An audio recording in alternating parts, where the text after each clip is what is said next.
Hello everyone. Today we're going to talk briefly about the transfer of heat. There are three types of heat transfer: conduction, convection, radiation, that we'll discuss. How is heat transferred? Heat is transferring around you all the time. If it wasn't, nothing would ever change temperature.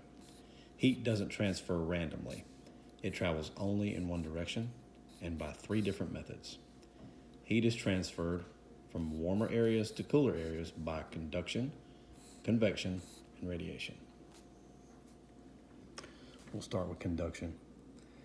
Conduction is when heat transfers from one particle of matter to another within an object or between two objects.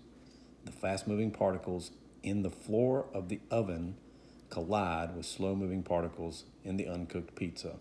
This causes the pizza's particles to move faster, making the pizza hotter.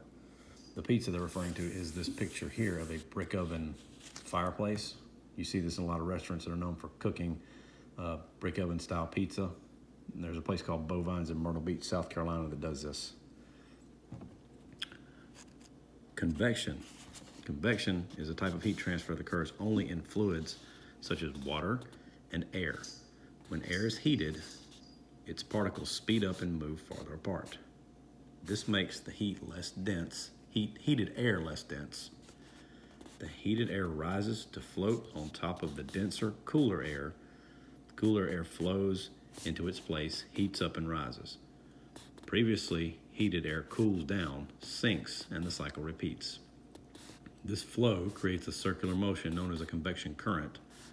The convection currents in air cause wind and weather changes. Okay, and that would be this area of space in here. And then radiation.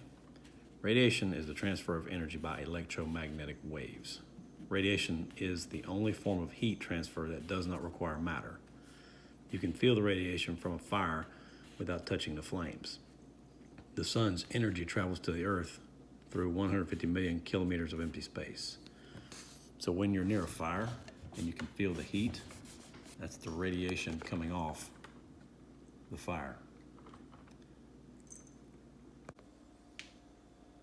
Here we can see a pot on the top of a stove. Now, by turning the stove on, this eye or burner in the on the stove is going to turn on. As you can see, the red right there. Now, it's directly touching the pot. So the heat transfer here by direct contact is the conduction. Okay? So again, conduction, transfer of heat by direct contact.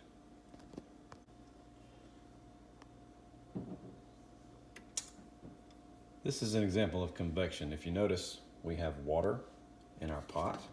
See it moving around there. The burner on the stove is still on.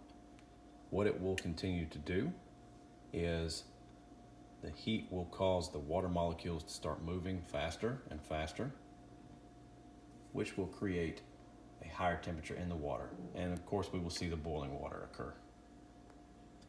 This is an example of convection, heat transfer. The third, radiation, if you were to pull this off and you were to put your hand slightly above here, you can feel the heat similar to you would as a flame out in the fireplace. This is an example of that radiant energy going through the air. Folks, it is always important when you're dealing with a stove to not touch them directly, especially when the burners are on. And if you're touching pots and pans, please use the proper safety equipment. This concludes the reading about transfer of heat energy. We hope you enjoyed this shared reading time. Thank you. Goodbye.